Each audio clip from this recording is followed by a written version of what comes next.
With the release of the new iOS 26 update, there are new customization options to make your lock screen look exactly how you like it. I'm Jessica, and in this video, I'll show you how to customize your iPhone's lock screen in iOS 26. Now let's get started. To customize your lock screen in iOS 26, lock your device or swipe down from the top left corner of your screen to access your lock screen.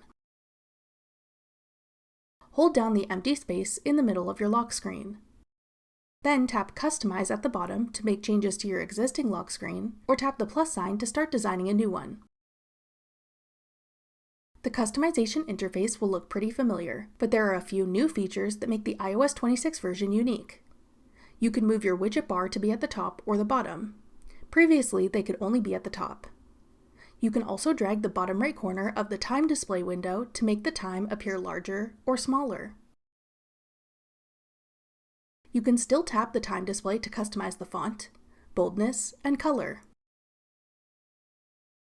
At the bottom, you can also choose if you want the time to be displayed in the transparent glass option or the original solid look. If you're creating a new lock screen using photos, you can change out which photos you want to use by tapping the little photo selector icon on the left.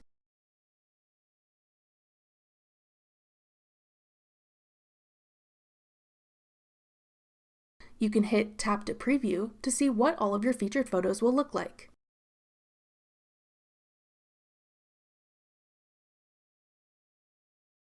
If you have an iPhone 15 or newer, you can turn your photos into 3D spatial scenes by tapping the hexagon icon on the right.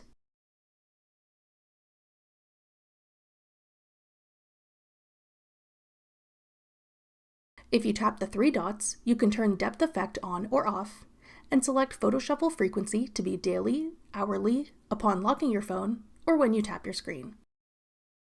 Continue customizing your lock screen with the widgets, lock screen controls, and style you prefer. When you're happy with how it looks, tap Add in the top right corner to save. That's all it takes to customize your lock screen in iOS 26. Want to learn about more new features offered in this iPhone update? Check out this video next. Click the video on your screen now to watch. Thanks for watching. If you found this video helpful, we'd love it if you'd hit the like button below and subscribe to our channel. We put out great new tech tutorials like this one every day.